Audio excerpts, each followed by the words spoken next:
You're listening to Oilersnation Radio, presented by the Nation Network. Subscribe for free on iTunes, Spotify, or wherever you get your podcasts from. Thank you very much, Lisa. Oilersnation Radio is back on a Tuesday, and this time, I promise, we are going to talk about the Oilers today. Yeah, that show on Friday died pretty quick. It wasn't long after that Ohtani wasn't actually on the plane. Real quick before we get into it, if you saw the vibe at Nation HQ from the time we wrapped up O&R on Friday to what, 90 minutes later? About 4:30.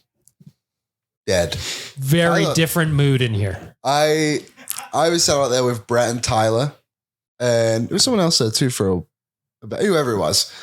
And Brett and Tyler, very big baseball fans, and the look on their faces as all this stuff was developing was priceless, to tell you.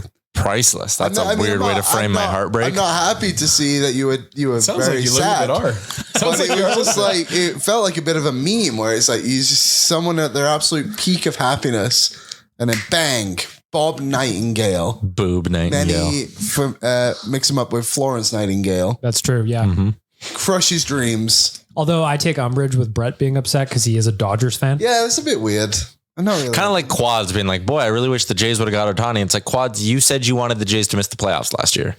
You can't come around now and whatever. But it's over now. The dream's dead. Ohtani got signed to one of the weirdest contracts in sports history.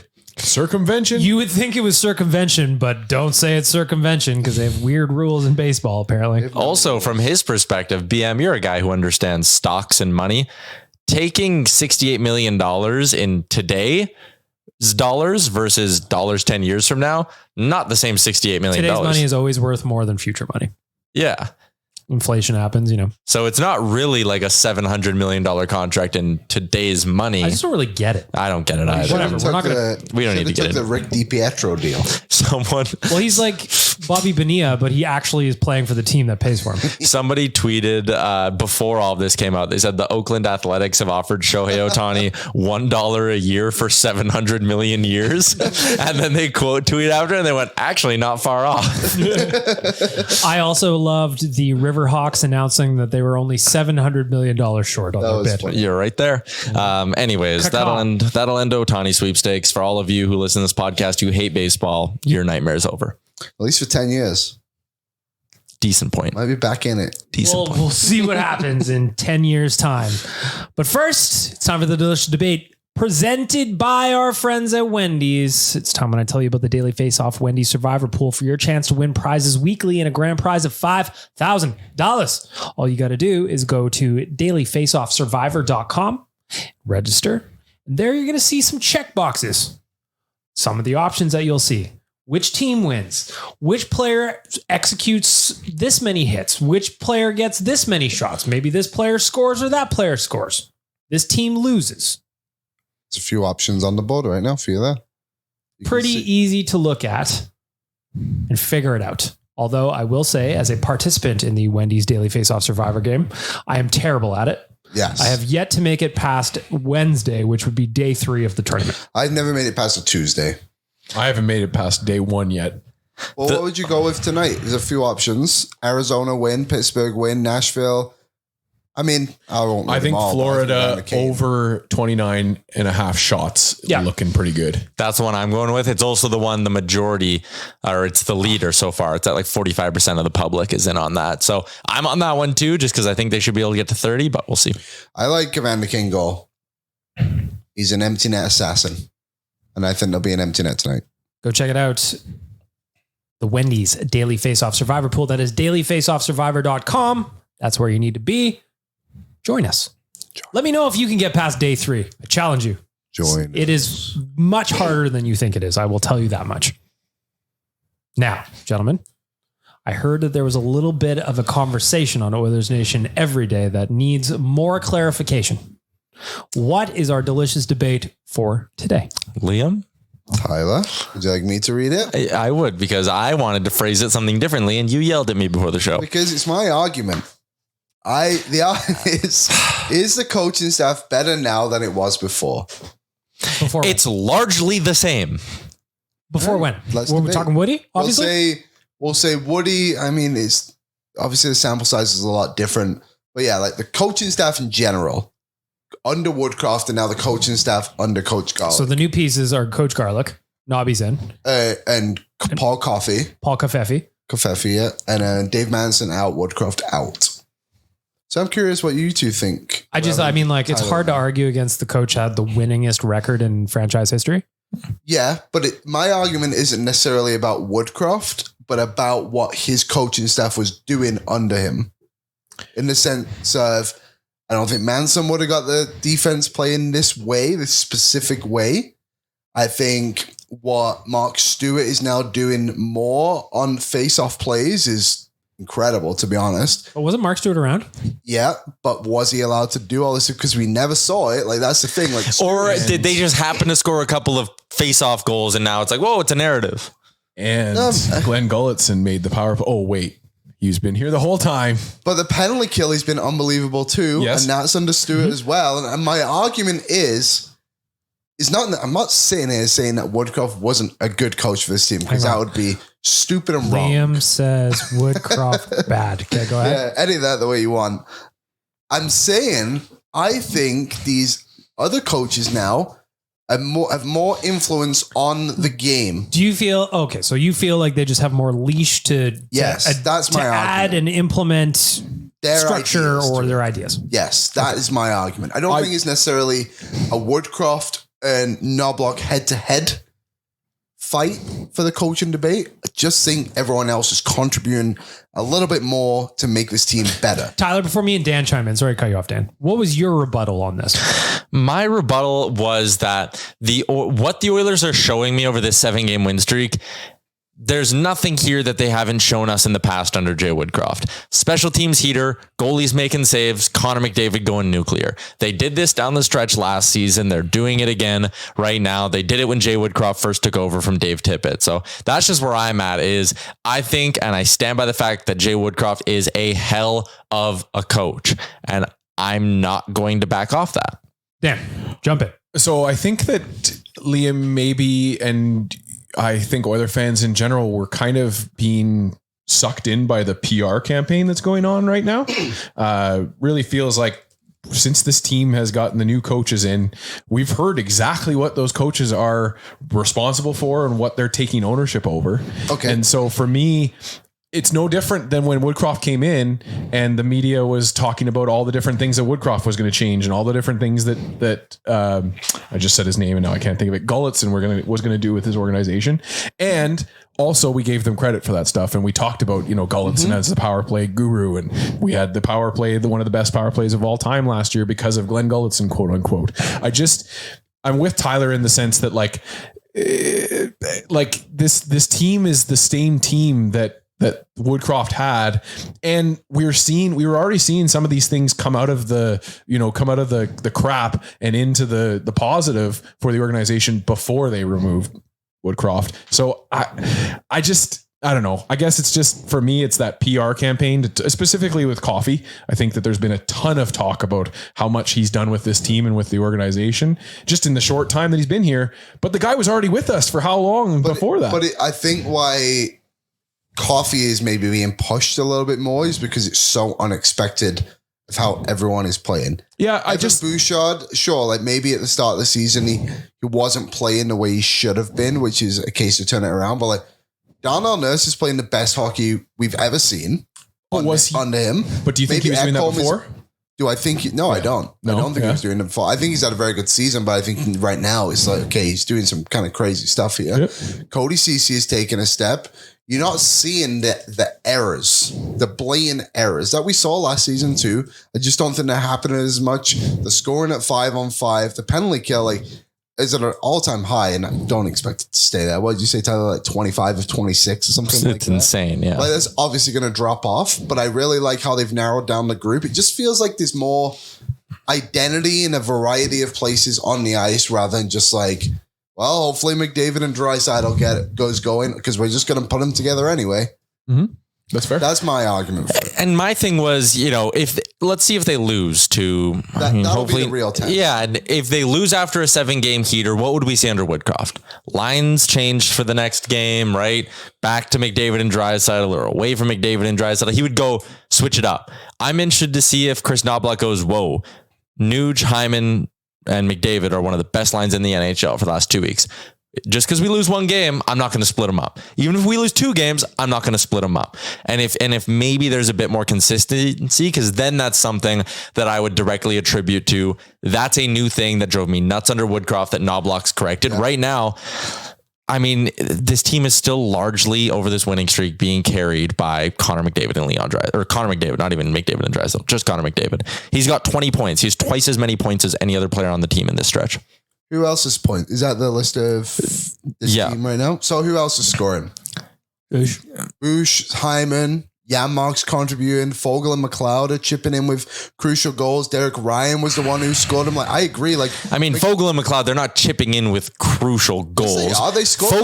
Fogle scored in a blowout. Ryan McLeod is an empty netter and one big goal. Okay, one. So I'm not talking about as a collective of they're doing it every night. But if you look, Ryan McLeod sets the tone against Carolina.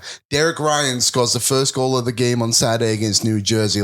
You're getting depth scoring at good times. Matthias Janmark's the one in front to give him, a 4-2 lead against Vegas. Big goal. I don't need the depth to score 10 points through an 8-game stretch. I need them to score at pivotal times, and I would label all 3 of those goals at pivotal times. I guess my other thing too is we talk about Woodcroft having to scramble. Knoblauch hasn't had to yet. He hasn't had that goalie even issue that Woodcroft was having at the start of the year where guys just couldn't make saves to save their life to start the game. So I guess it's maybe just a little bit too early too for me to. Yeah, the sample size is small for sure. Yeah, that's what I was going to say. It's hard to, Woodcroft won his last game as Oilers coach. Knoblauch won the next 2. Then they lost a few. And then this heater started. So it's hard to really give too much credit to Knoblauch, though I'm not trying to discount what he's doing either. Mm-hmm. Where I do agree with you is I think that Paul Coffey has got the defense playing a lot more of a skill game, a free range game. The modern game. Than Dave Manson was. Mm-hmm. You see a guy like Cody Ceci, even though he hasn't scored since we used to wear onions on our belt, as was the style at the time. But he's jumping into the play. And sometimes you look at him and he's got a one-on-one look with the goalie and you go, how the fuck did he get up there? Nosebleeds. So that's where I agree. I just don't know how much of the credit we can fully give to a coaching staff that's still largely the same. Because there's no way Mark Stewart was trying to come up with PK plan. I just don't think that Woodcroft would be no, don't do that. But the group, and Gazik pointed this out, so this isn't my idea, but the group of PK penalty killers is smaller now. Mm-hmm. You're not really seeing everyone get a chance at doing it. It's 3 lines, different groups. So similar to when Woodcroft came in and Derek Ryan had that call, it's we all know what we're doing now. Maybe that's what Knoblauch's doing too. And we gave Woodcroft all that credit then and said how much better he was than Tippett. So maybe this is just the same thing. But I really like what the coaching staff is doing. You can see it. It's so obvious. And I agree. Maybe Mark Stewart was doing these plays and maybe they're just being a little bit more emphasized now, but they're so blatantly obvious. You look at that Winnipeg game and it felt like every single face-off was a set play and they were able to do something in the offensive zone, sustain pressure, just keep the puck there. You've seen 2 goals about it. You look at Rod Brindamore spoke about when they scored that second goal and Ekholm comes down and scores on the goal line. He said, we tried to defend that and they still managed to execute against us. It's McDavid. It can be whoever you want. He's your best player. He should execute on a consistent basis for you. But they're doing it all the time now. And that's what matters. They weren't doing it all the time before. But last year they did. I don't remember ever seeing this kind of stuff. From McDavid? No. On the face-off stuff. I just think it's something that's now part of the game, part of the Oilers game. Yeah. And I felt like sometimes you would watch other teams and be like, why don't the Oilers do that? And I feel like now I'm watching the Oilers play and outside just in general where it's they're playing really attractive hockey right now. And it just seems a lot different. Sexy hockey. I love sexy hockey. That's what I'm all about. I'd like to hear from you. ON Radio Podcast, Twitter and Instagram. How do we phrase this, Liam? What is the question to the audience? I guess the question is, do you prefer this? I don't know. Like the question I have for the Delicious Debate is the coaching staff better than before? I think I agree. I completely agree that the sample size is small and we'll see what happens when they face adversity. But they also did have a 3-game losing streak, but, and they came out of that with 7 wins in a row, potentially 8 tonight. So we'll see. We'll see. Let us know. ON Radio Podcast. I want to hear from you. It is kind of funny that not even Christmas and they're back to a point where if they win their games in hand, they're in a playoff spot. It's like, all right. I was expecting a sweat. I was expecting them to have to grind into like February to get there. It's like, no, win 7 in a row. You're good. Easy peasy. Should have just done this from the start. To me, yeah. Like, why don't they win more games than lose, Not even close either. Like, they're steamrolling teams. That's what I want to talk about next. So since our last episode, the Ohtani episode, we'll call it. RIP. The Oilers have had 2 wins. Both good teams, in my opinion. Very good team. Minnesota, New Jersey on Sunday. What do you take away from those 2 wins? Because it's not like the Oilers 7-game win streak is just bottom feeders here. Nobody can say that. They've got wins over Carolina in there too. Vegas in there. Tyler, what do you make of these wins that they're getting? And you can't just say it's garbage teams they're beating. No, you really can't. And what's interesting about this is they're really controlling the pace at 5v5. Like that is where, as much as, the bottom 6 still isn't scoring as much as you'd like and things like that, they're not getting caved and they're pushing play in the right direction. Like even a line with Sam Gagner and Derek Ryan is finding ways to consistently push play the right way. So that makes it easier for guys like Connor McDavid when, instead of getting 8 offensive zone faceoffs to work with a game, all of a sudden Connor McDavid's getting 14 offensive zone faceoffs to work from a game. And that does make a big difference. That creates the Matthias Ekholm goal, right? Where they can set up something off the draw. So I do think the bottom 6 is pushing things in a solid direction, even if the scoring isn't where you'd like it to be for like a cup contender team. Adam Ernie would say that the current staff that is not playing him is better than the old staff that wasn't playing him. He's been playing pretty well when he plays. Yeah, I was gonna say when he plays, he's had a lot of time to think of a stew and think about that question up in the press box. I do like the idea of him just being a road player. Like they only play him on the road and then they play Gagner at home just because he scores at home. But yeah, I mean, there's a lot of stuff clicking in the right direction, but I still just think, the rocket fuel behind this 7-game heater is Connor McDavid. 20 points in 7 games. Is that good? The dude is more or less himself creating 2 to 3 goals a game. So you're saying that's good. That's good. And your goalie's like a 940. So, well, he didn't hit my Connor McDavid to hit 3 points bet from the other night. So how good can he be? Figure it out. 97. How good can he be? For me, it's all about the coaching stuff. Hey, Connor, go out and score more points than you have been. Oh, shit. It's the coffee influence. All right. Yeah. Okay. Makes sense. Actually, Jeff Merrick told us a bit of a crazy conspiracy theory yesterday. Oh, yeah. We had him on the show, and I've never noticed this. But apparently there's the jersey tuck and untuck thing for McDavid, where at the start of the year, his jersey was untucked, which meant they think that he had some kind of protection around his injury, and now his jersey's tucked, and it's been untucked. No, it's tucked, and it's been tucked since this stretch. Like when McDavid got hurt, he had to untuck his jersey, and the conspiracy is that he had some sort of a guard around his hip, and that was preventing him from tucking in his jersey. He's now tucked his jersey back in over these last 7 games and gone absolutely nuclear. Said that way better than I did. So I think the most important thing is that everybody tucks their jersey. We got to see this stuff. It does make sense though. Like when Merrick said it, you kind of go like, oh yeah, but we knew he was hurt. Yeah. But so where's the conspiracy? Like a flight from LA where everybody figures it all out. I don't know. I heard the conspiracy there. I mean, anyway, I'm into it. But yeah, you're right though, Beck Milk. We knew he was hurt and now he's healthy. So yeah, he not much of didn't play a game because he was hurt, and he didn't finish that game against the Winnipeg Jets because he was hurt. I watched it with my eyeballs. I was here. Liam was here. Yeah, but the jersey. But was the jersey tucked? I don't remember. I don't remember either. We got to lock in on this stuff, guys. Jeff said it, and I thought I'd never even noticed. I just always look for the McTuft. Hair. Yeah, we know about the McTuft. When that comes out, you're in fucking trouble. Yeah, you're in big trouble. Well, Away she goes. Another thing I want to mention from the last 2 wins that we haven't talked about yet is Sunday.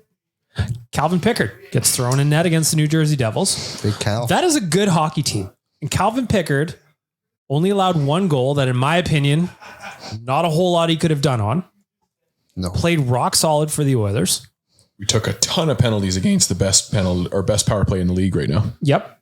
Yeah. So what do you guys make of Calvin Pickard's play from Sunday? Because I thought he was fantastic. I think it also just let's put some cold water on the recall Jack Campbell. Yes. Oh, big time. Bruce Kurlock today posted a highlight from today of him getting beat with a slap shot, clean, no one in front of him. Look, I mean, at the end of the day, when you just compare Pickard's numbers to Campbell's numbers in the American League, Pickard is better. Like, he's a good stopgap right now, right? Like, he's played in 3 games. He's been pretty good.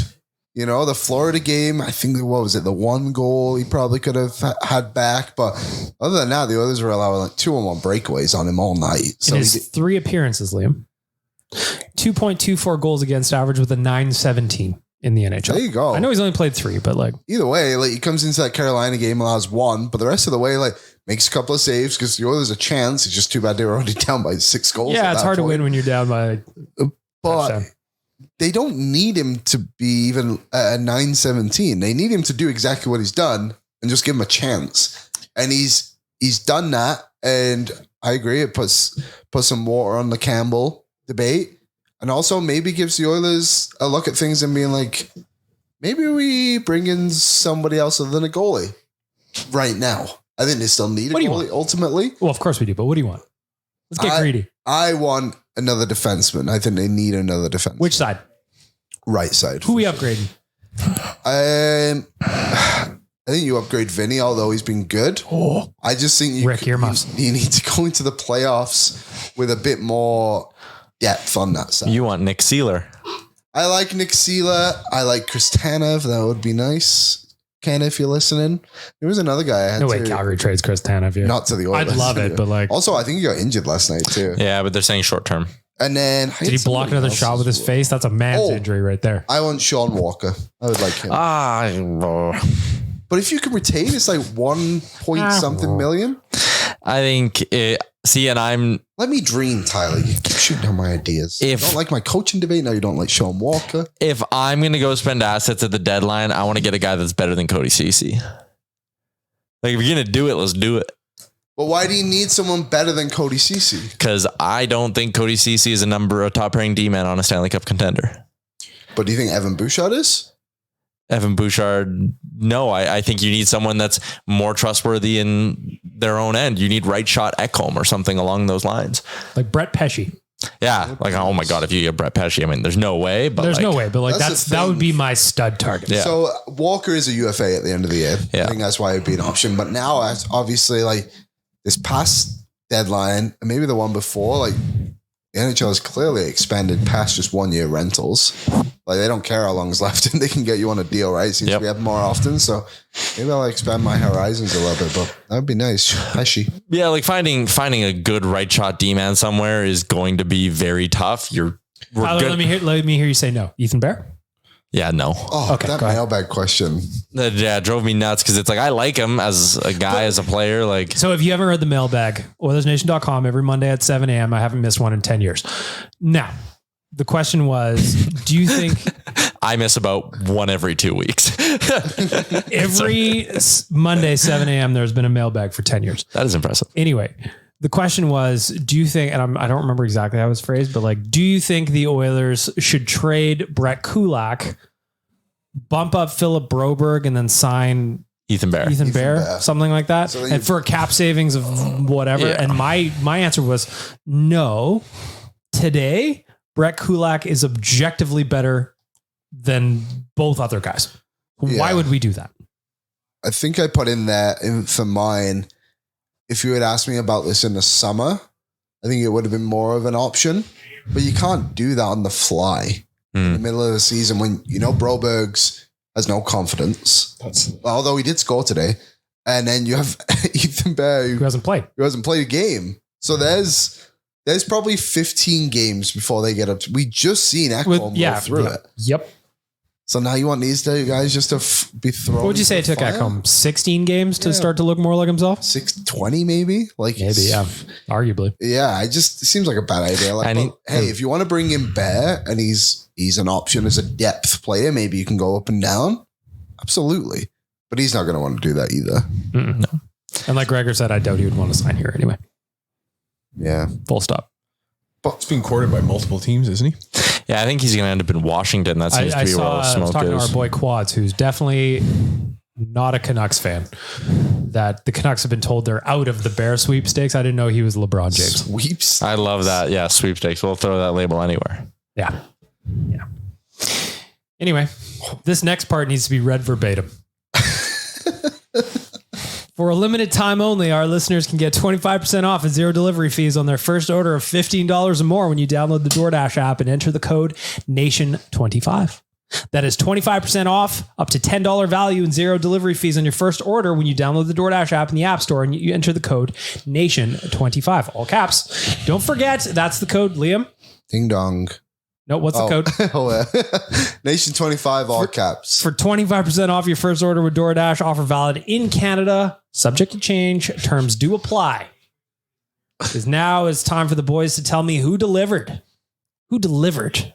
Our friends at DoorDash. I'm going to jump right in the middle. Tyler, you're up first. Our friends at DoorDash, who delivered for you? Should I just be greasy? Are we going to make a no McDavid rule? Do you have to go outside of 97 on this one? You can do whatever you want, buddy. It's your show. I mean, you're part of the show. Yeah, it's my part. It's our show. It's your show, the listener. Go on. Thanks. It's your favorite show, the listener. Dig my hole. I'm going with Zach Hyman, man. We're giving it to him again. Like, this dude is just a dog. He consistently goes out there, busts his ass. I think the trio of him, McDavid, and Nugent Hopkins just complement each other's strengths so well. But like, the Oilers got this dude for nothing other than a contract. And the contract looks freaking sweet right now. So Zach Hyman gets another who delivered for me. I'll jump in next for, I was also going to say Zach Hyman, but I'll say who delivered for DoorDash is that old tweet from Editor and Leaf. Anytime Zach Hyman does anything, it circles the block. And after the second hat trick in a matter of 3 weeks or whatever it was, that tweet finally got deleted. But the internet never forgets. The internet has screenshots and the internet will bring it up every single time. So the internet, you delivered. And Tyler, I don't know if you know this, Wanya sent me Kanye's new album today. He's got it. He's got it on a leak. Got on that leak.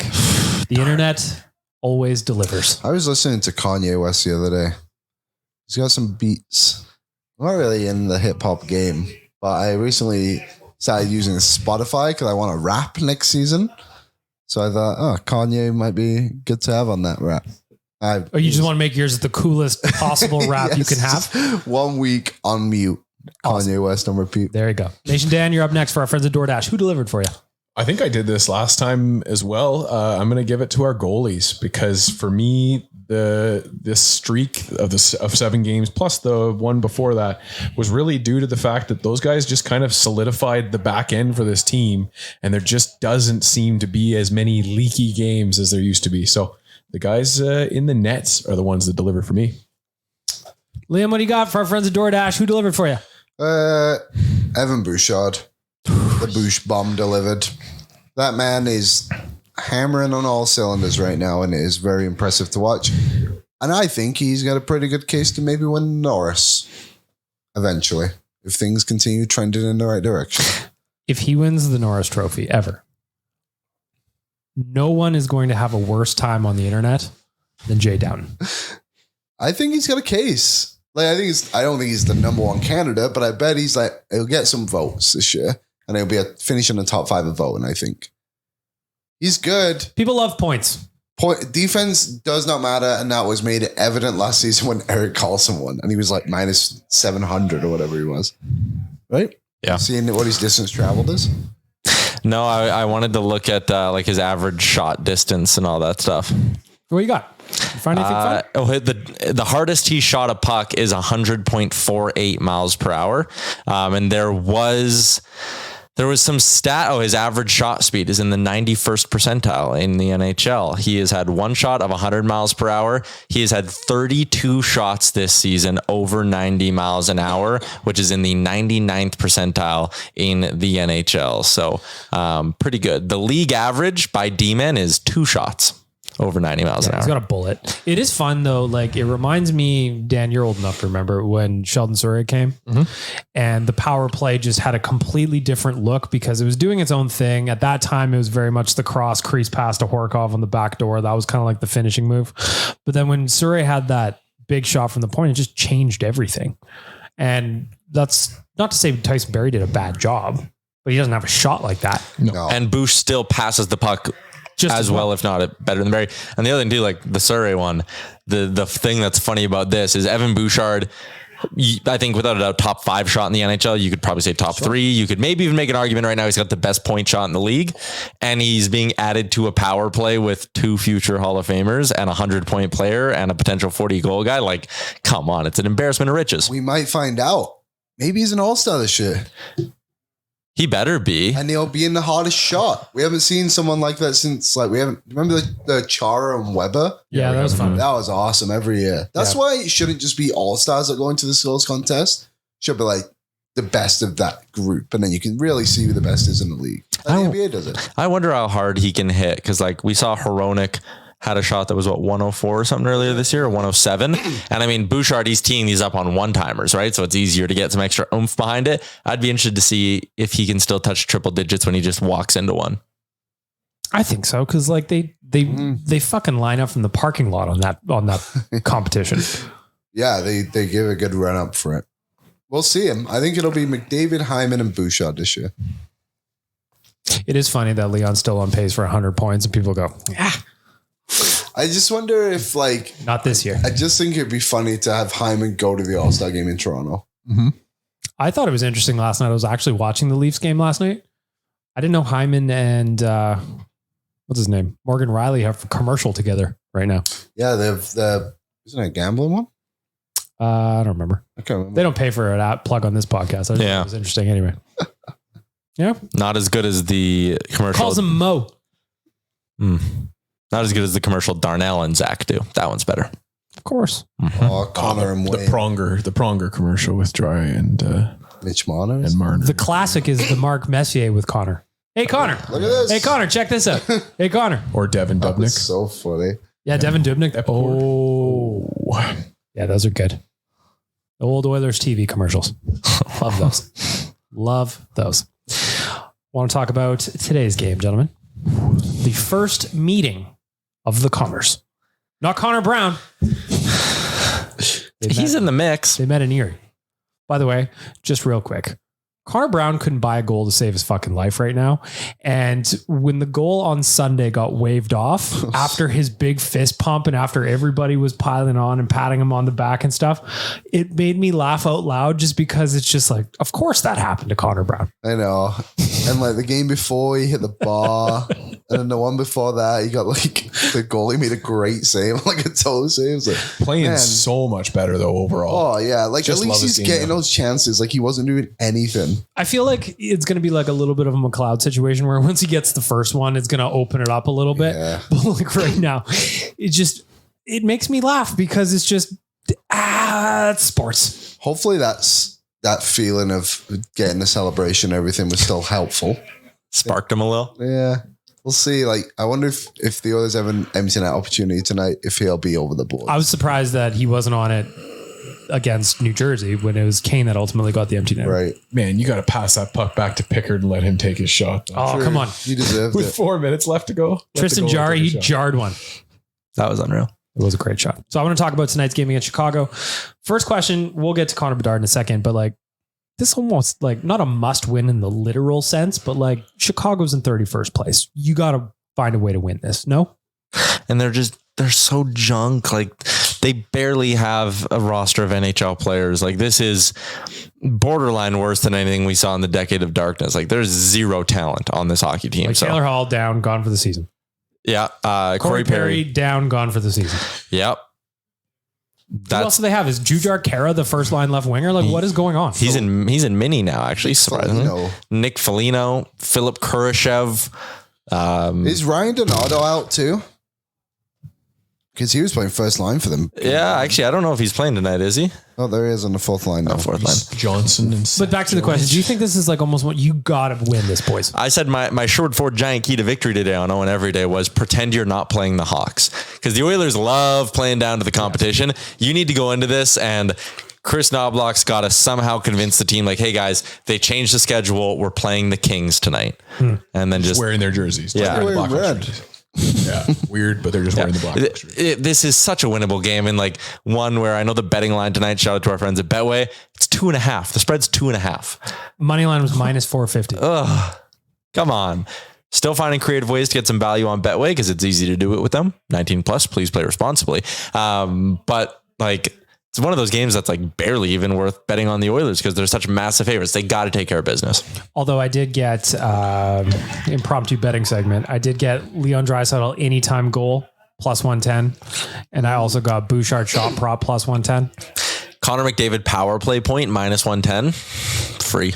Lock it in. Dan, is this a must win game when you're going up against a team that, like, I know not literal must win, but in the spiritual sense? It's tough. It's a tough answer to give just because of the small sample size with Knoblauch. You don't know if this team does, struggle tonight. That does just derail this winning streak that we're having right now. But I don't know. I always just feel like a team like the Blackhawks could just sneak up on you and get a couple of early goals against you and then just have you deflated. So I hope it doesn't happen, but I don't know if it necessarily ruins everything if they go out and lose this game myself.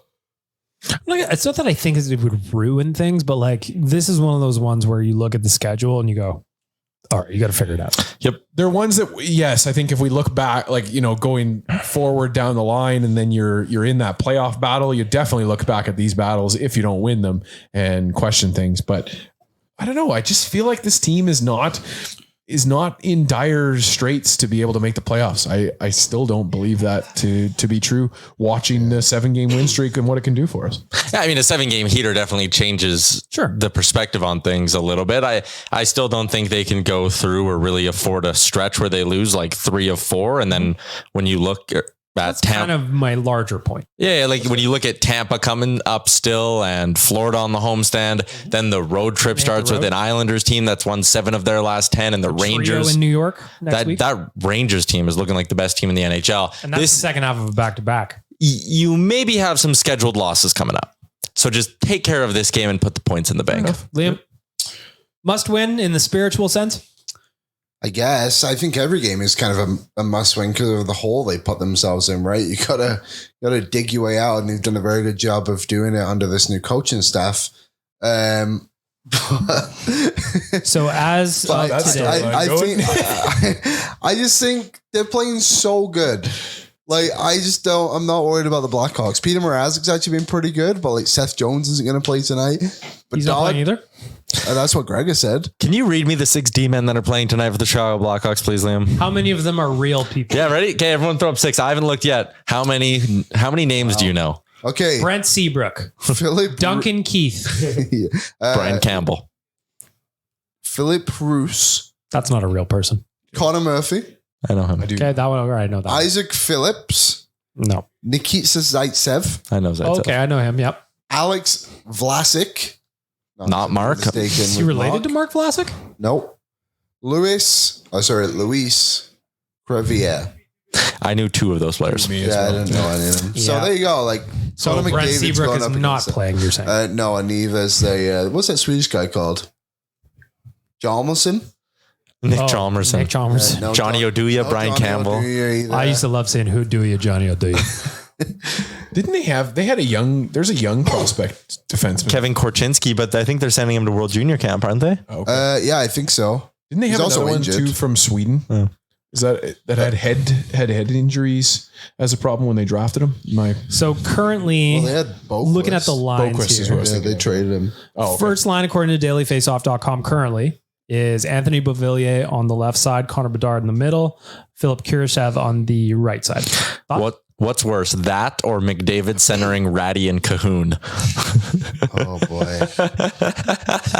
Second line, Tyler Johnson, Cole Gutman, What was that one? Gutman, and Taylor Radish. That's an NHL line. Deadline pickup. Taylor Radish. Liam, one of those guys, Cole Gutman? Cole Gutman. Gutman. He's only like 22, I think. Okay, but that doesn't make it an NHL line just because he's young. I mean, in comparison to the other lines. Sure. Third line, you got Nick Foligno, Jason Dickinson, and Joey Anderson. Okay, those are Like a fourth line from the Decade of Darkness. yeah. That's a third line, though. Oh, yes. Fourth line, you've got Lucas Reichel, Mackenzie Entwistle, and Ryan Donato. Okay, that's maybe better than their second line in a weird way. Well, it's not in there, yeah. They should play more tonight. The point is, like, I mean, this is 2 straight podcasts. One where we gush over Ohtani doesn't happen. If we sit here and do this to the Hawks DFO lineup page and the Oilers lose, people listening to this pod tomorrow are going to be mad at us. I think just like, you know what though, if the Oilers go and play their game, if they play the way they did on Sunday against the Devils against this lineup, you're going to be fine. Also, Gutman, anytime scorer, bank it. What are the Cole odds on the Gutman. Gutman? He has 1 goal this season, by the way. Real glue guy though. He's doubling that total tonight. He's the guts of the team. He is a glue guy Their in the lineup. their power play is 10% on the year. And Bedard has how many of those? So we talked about this on O&E. John Goyens is former head coach in the QMJHL. He still does like power play consulting for teams around the league. And he comes on our show every week to give film breakdowns for us. And after the first couple weeks of the season, when Chicago's power play could not score, he came on and showed us like 12 clips of times where Bedard has zinged it to a guy in a scoring chance. And the guy like doesn't have his hand on his stick, or like the puck goes through his skates, or he whiffs on the shot because he's not expecting it to even make it through. Like it's literally Bedard running around with like a bunch of guys who can't do anything. So that is exactly why before the season started, when I think was it Frank that predicted 100-point season for Bedard? Yeah. That's exactly why I said it wasn't going to happen, is because the rest of the team is dog shit. You need people around you. And we've seen it with the injuries. We've seen it with other things off the ice. People are just departing from Chicago around him. So it's a mess. Connor Bedard in 27 games played has 23 points, 11 goals, 12 assists. Next up is Philip Kirchev with 16 points in 21 games. Then Jason Dickinson, 14 and 27. Nick Foligno, 12 and 27. So it falls off quite quickly. Is Tyler Johnson good anymore? 10 points in 27 games, Tyler Johnson. Stanley Cup winner, Tyler Johnson. Highest paid forward on the Hawks, Tyler Johnson. I guess they probably can't even trade him because they need his cap hit. I was just wondering, I'm just looking at their team right now. Obviously, everyone's basically a free agent. Everyone's a restricted or unrestricted free agent besides Kurashev, Ryan Donato, and Connor Bedard in their forward group. What is the league min for the NHL cap? Do we know? 775. No, like, what is the floor for a team? Oh, Because the Caps are dead last in terms of cap hit. 74.3 is what they're at. It's got to be pretty close to the floor, I think it's like 68 or something, isn't it? 68. So there's room to move. So the Hawks can move out $7 million still. Yeah, I think you can have $20 million in free cap space. I don't even Outside know of- what you would want. Team on team, what are you expecting from Connor versus Connor? I'm expecting our Connor to do Connor things. Liam, for those watching on YouTube, has a little comparison of their first 17 games up on the board. Bedard's got him beat in the goals category. McDavid had a few more points by this point in his career through 27 games.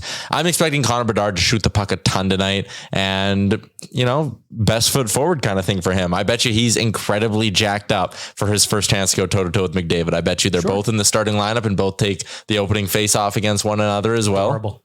Which will be very cute. He did it against Sid. Yep. So yeah, I bet you Bedard has a really noticeable hockey game. I bet you he'll be buzzing out there. Dan, what do you think? I hope it's a bit of a case of the bottom six getting to feast a little bit tonight myself. Connor, I don't know. I guess maybe it's just my perception, but Connor doesn't necessarily blow these teams out of the water when he comes into the big matchups, unless it's Matthews in Toronto. That's usually one that he's up for. But yeah, I don't know. I'm sorry. When I say Connor, I mean McDavid. I don't see him coming out of this with any kind of extra spirit. I hope that the bottom six does on the flip side and sees the lineup that we've been looking at and does something with that. But Connor v. Connor. What do you expect? I'm expecting a show. I think it'll be actually a pretty good game, to be honest, of just those two going head to head. I don't know. I don't know if I'm expecting anything unusual, to be honest. I'm expecting Bedard to try and set some guys up and for Chicago to slip and fall or something when they go to shoot the puck. Got to be a bit of a mind fuck for Connor, 26, 27 years old. And it's like, oh, there's a new version of me now already. Like, oh, I can't wait to see the next one 10 years from now. How good is that kid going to be? Yeah. Also named Connor. There's a couple of kids. I also like, I was a little disappointed in the Hughes brothers in the effort that they put out against us on Sunday. So Jack Hughes is a championship diver. I didn't know that was a thing. so they didn't, I guess, show this on the broadcast, I don't think, but it was noticeable in person. After Hughes dove, Ekholm went after him, and McDavid skated by Hughes and gave him like the stink eye and like kind of gave him a little like, don't do that. wow. It was pretty interesting. Yeah. Like skated well out of his way to do it. I was excited to watch some skill there, and I don't know. I just saw a lot of shenanigans and a lot of theatrics. The thing I noticed about Luke Hughes, that kid has wheels. Yep. Yeah, he's big I mean, they're boy both too. fast, but like that kid has wheels from the But backhand. Jesper Bratt was their best player. He was for Yeah. sure.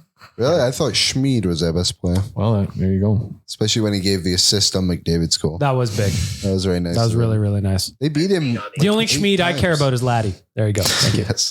Did you hear McDavid's answer when asked if he has any advice for Connor Bedard? Please give it to us. Connor. It's hilarious. Ruthless. We tweeted it, right? Or did just Waz tweet it? Damn it. I thought it was. Yeah, Waz tweeted it. Was. Ah. Oh, just was. It's Waz on Twitter. Just was would Just be a was, great too. handle. Oh, just Waz is like, advice would you give a player like that? I'll answer this question for the 1,000th time. I don't get, there's not much advice that goes on around the league. You know, he's got a good head on his shoulders. He knows what he's doing. He's got a good group of guys on the other side to help him if he ever needs it. And he seems like he's handling everything well. I don't know if you It's so true though. Like, what do you want me to tell him? what are you supposed to say? Like, they did a camp over the summer, right? For the 1,000th time. Feisty Connor's my favorite Connor. It's just silly. That's why I hammered him at 3 points tonight. The reporter that just asks the most benign question ever and just gets his Connor's head like, bit shut off. the Like, a better question would be like, Is it a mind fuck to be 26 yeyears old and already have to be asked questions about the next version of or yourself? something like, who would have been the star? I guess it would have been Crosby, right? When McDavid came in, being like, Sid got asked a bunch of this stuff. yeah, but I mean, you could ask McDavid being like, what was it like when you went up against, like, you're an idol of when you were Sid a and rookie? Ovi Yeah, and, like, you know. what was that like? That's probably a better question. At least the media wasn't asking him about the Bedard or the Perry situation like they did in Winnipeg. Like, I don't know. There's way worse questions that they could have been asked than. It's a harmless question for sure. But I get it. Whatever. And for McDavid too, he's right. He's answered that 1,000 times. Why does he have to answer? It is funny. 1,001? I'm pretty sure I've personally seen him answer it 3 or 4. Right. Now it's just like, all right. I do like how he does just kind of put down that comment though that, well, like, listen, we're not here to help each other, man. Like, the league doesn't help each other. They don't give advice to each other. yeah, like especially like mid-season. Yeah. Like I said, probably before in that camp, they probably spoke about some They met things. and- When inevitably Bedard gets invited to the All-Star game this year because Chicago has nobody else, they'll probably talk about a couple of things there too. And Connor and Sid will both be there, and they'll do the 3 of them pictured together. It'll They'll be ask adorable. him again. Yeah. Well, they'll get drafted. It's going to be a draft. Oh yeah, it is. it is the draft. It's so much better. Bedard might be the last pick though. Oh, Connor taking Bedard first overall in the fantasy draft, though? Oh, I would That'd do, be cool. first off, I would do Sid and Connor as the 2 captains. That would be cool. Connor McDavid should take William Nylander. So then the speculation of Nylander to Edmonton begins, and we get the flip side of it. Actually, I mean, the awkward part, because McDavid will probably do it. If he is one of those 4 captains, his first pick will probably be Zach Hyman. Well, it was like when they did it in Ottawa, I think it was one of them, right? And Alfredson was the captain, and he took like, what was his name? Milan Hey, Duke? No. Milan Mikhailic. McKellick. Yeah. And then like, it was like Spezza was like, just took all these guys. Yeah. And then, the first 6 picks for both teams are like, oh, he's from Ontario. You've got to be on my team. I want Ovi lobbying for the car again. I would What if love he'll to go? see. Personally, I'd like to see it be like Bieksa and Bissonnette making the picks for the teams. They did say that every player is going to have like a celeb joining them. So, I mean, that will be fun too if they hit it out of the park with the celebs. I wonder who's so on that. Is So that Connor's going to get Chad Kroger. Well, is it going to be celebrities from Edmonton? From Toronto? Or do you think it'll be like who the players want to train? Nah, it'll be from Toronto. So Connor's going to get Chad Kroger. Matthews will get Pinball. Who's going to get Bieber? Well, Bieber's not showing up for this shit. Or just like the most random one you could think of gets Bieber. Like the worst of the all-stars, like some There'll random. be 4 captains because it's still going to be 3. Yeah, it's going to be 3-on-3 tournament still. So there's going to be 4 captains, which is also kind of cool in all of this. I'm super into the draft. Me I was too. sad that it was so much fun. And I'm glad they're not doing what the NBA does too, where they just have LeBron and whoever the other captain is just go on TNT at halftime and just pick their teams. Like those who are good at doing it, whoever it is in the NBA, because NBA players have personality. But I loved, How dare you? like, it just adds to the All-Star weekend a little bit, right? Like the layers of it start with the draft and then you go from there. Got to tell you, on the 21st of December, so that is next Thursday, join the Oilers Nation crew live on YouTube for another watch along. You can watch Liam. Come stare at Liam. It's fun. Come chat with us, watch the game, possibly win some stuff too. We've got prizes to give away. We've been workshopping this. Yes. We're looking to upgrade the watch alongs. We're looking to get you involved. I'm looking forward to this one. So that is on Thursday against the Devils. Yep. Not the Against the Islanders. Devils. Tricked you all. Nope, that is on Tuesday. You rascal. Well, there goes all my notes. You had a bunch of like Lou Lamoriello tributes and stuff. Got it all. I got a line to his telephone. Interesting sports story. Just last night, watching Tavares hit his 1,000th point in New York while Islanders fans were booing him every time he touched the puck. It was great. Good sports. Yeah, like Carlo Koliakovo and a bunch of people calling out Islander fans saying they should have cheered for him. Like, No. what? Hell no. No. At some point, 20 years from now, they will have their kiss and make up moment, like every fan base does with the stars that leave. But for now, and also the Leafs fans who are like trying to get all up on their high horse, being like, it's time to like, this is unfair to Tavares. Blah, blah. It's not that deep. It's sports, man. Like, boo. Also, They're booing him. Who cares? it was also only like 2 weeks ago you were all criticizing him for his effort on the overtime goal against Boston. So get off your, what do they call it? Milk cartons, milk crates, soapbox, Milk carton too, though. or stands. Sure. I just, you know what? Booing a guy, that's just good sports. Yeah. It is what it is. Like, there's history there. There's a story there. He chose them. Like, it just, whatever. It's sports, baby. It was perfect that it happened in New York. Yeah. Yeah, it's great. With his dad watching. Yeah. On the And then- dad's trip, come on. And then Mitch Marner's dad not reacting at all to the tying goal, just sitting there. Does Mitch Marner's dad still talk shit on Twitter all the time? Is that still a thing he does? I think he knows not to do it from his own account now. I hate when people learn those lessons. Let me see. Hang on one sec, Tyler. Bear with me. I'll have a Absolutely. look at something. Good chance for me to remind everyone that we're going to Arizona in February. And you can join us. Nation Vacation, brought to you by Alberta Blue Cross. Jack Maxwell hasn't tweeted in months. Really? I wonder what significant events have happened since the last time Jack Maxwell tweeted. Must be on Threads now. It was the alleged burner account of Eugene Melnick. Rest in peace. I think he's just on Threads. Look for Jack Maxwell on Threads. Oh no. Another couple of things I just want to touch on really quickly before we get to Waz's signature segment. Can you clear that up for me?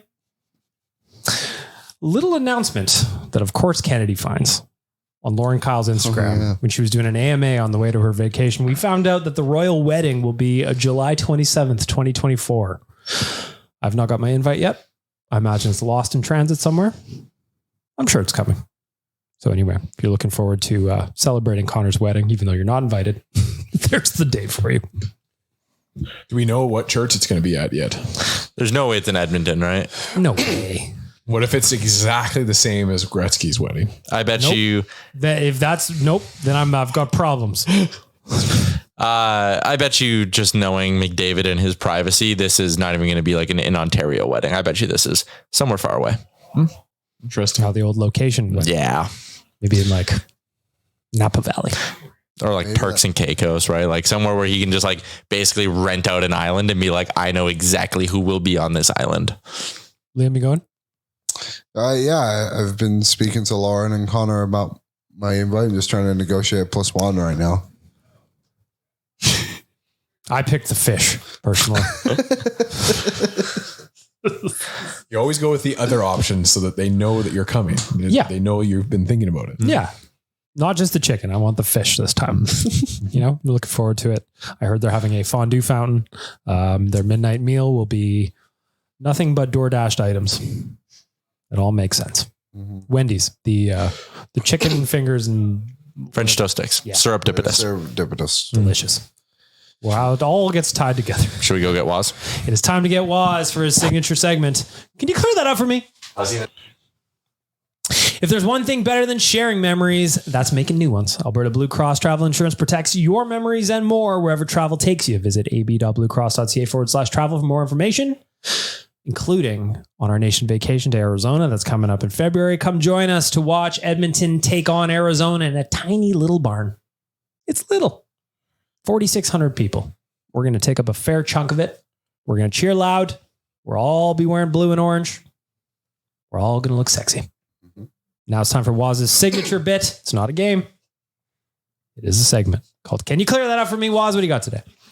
The first thing I got here for Clear This Up For Me is, so starting off with how McDavid has been playing. It's resulted in the team playing better. Fans outside Edmonton, haters, will say, well, this just shows how much the Oilers rely on McDavid. How would you respond to that? Is it really the McDavid show right now? Clear that up for me.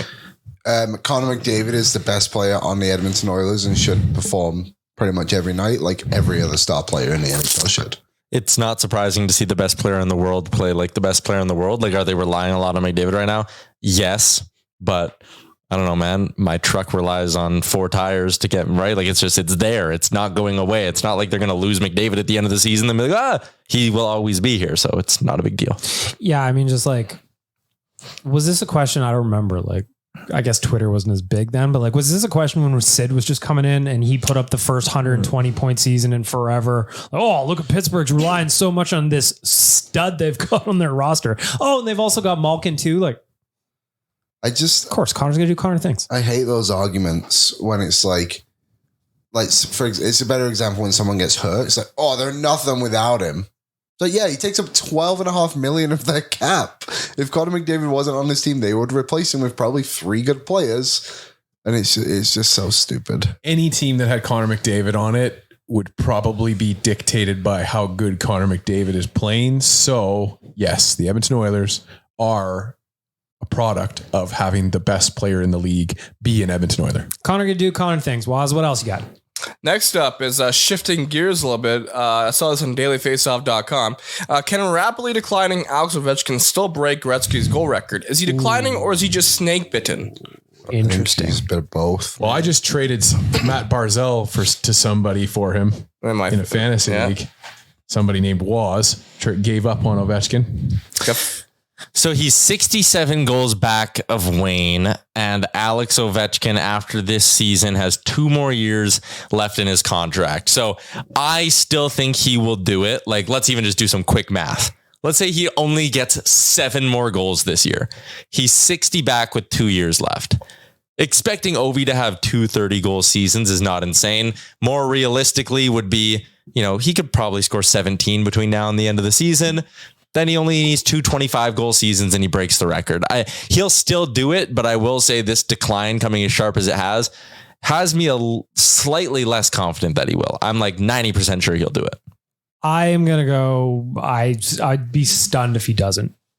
It kind of reminds me on a greater scale than in 2016-17. A lot of people were saying, oh, Ovi's done because he only scored 33 and 82. It wouldn't be surprising at all if he has this season where it's, bad by his standards. And then next year he goes back to scoring 40. I wouldn't be surprised at all. He's still going to get set up on the power play. It's still going to be from that spot that no one can seem to stop it from.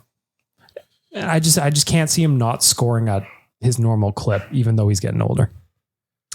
I think before today or before the season, I would have said it's like 90% sure. Either way, to me, he would have already broken the record had it not been for the work stoppages and the crap that he had to go through versus what Wayne Gretzky had to do. So I think that's kind of like, I understand that passing him is the formality, but I really do think that Alex Ovechkin is the greatest goal scorer of of all time in hockey. Yeah, I agree with you on that. He also has played as of right now in 115 less games. So I also think an interesting watch is, can he do it before he passes Wayne in games played too? Which the slowdown has me thinking no, but that's still not entirely out of the question.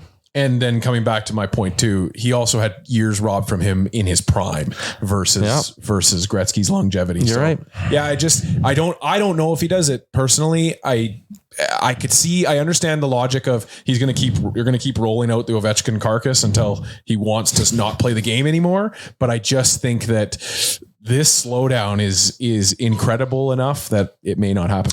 But also, like, again, let's say 17 more goals this year, and then he just needs 50 in the final 2 years of his contract. If he's within 8, he's coming back for another season after that. If he's within 20, he's coming back for another season. Like, I also just think it's at the point where, like, he will always get power play one time. He will always get top 6 minutes in Washington.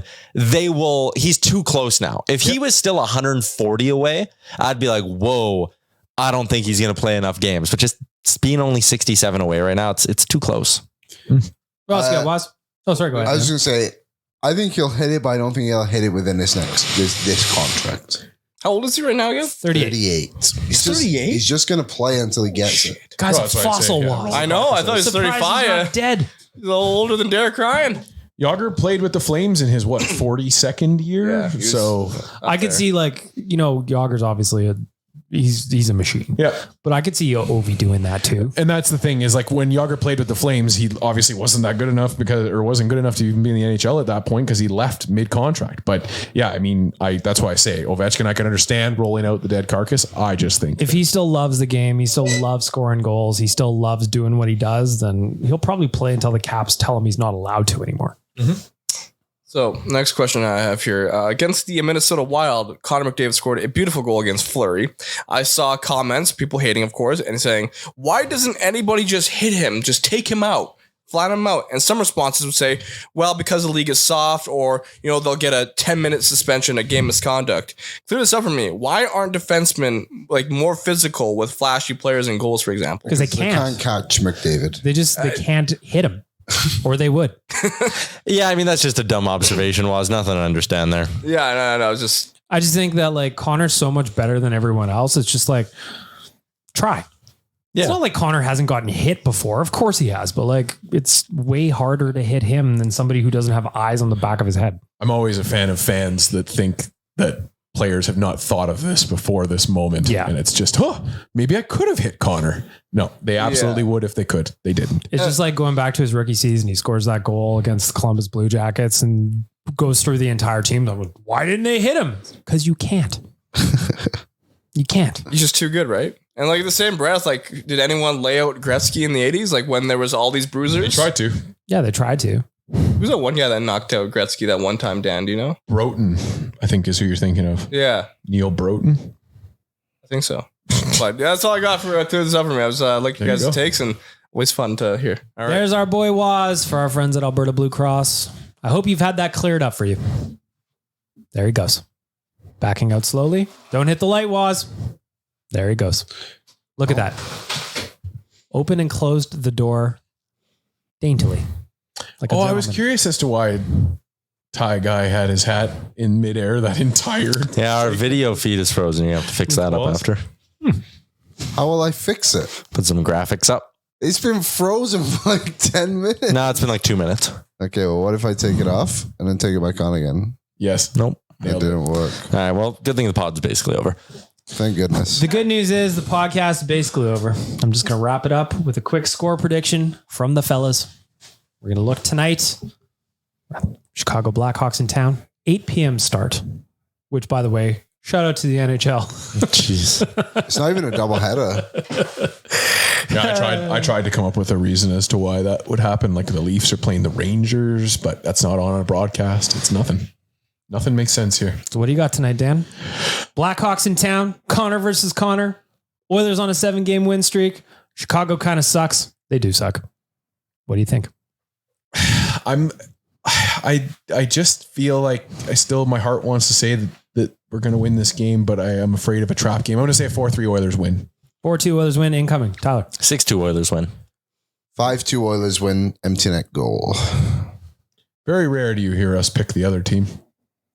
You're probably the only one that ever does. I think I might be. I think my shtick's been running about 4 or 5 years now. Yes. So it's not changing anytime soon. No. But I bet you there's a bunch of people that don't know your stick on that one. Well, there's people like when I read a GDB on the weekend, they get really mad about it. Yeah. But I'm not going to change it. Nope. Sometimes you got to have fun, Tyler. Mm-hmm. You're going to the game tonight? I am. Are you going to have a beverage? Maybe a sneaky one. That's lovely. You're going to enjoy that. You're going to enjoy that. Liam, final thoughts. Wrap up the podcast with some words of hope. Final thoughts. The Edmonton Oilers are the best team in the league right now because their coaching staff is elite and Calvin Pickard will guide us to victory. And the Oilers don't need to worry about goaltending anymore because of him. And there you have it, folks. Synergy brought it all together there at the end. Enjoy the rest of your week, everybody. We'll talk to you on Friday. Mm-hmm.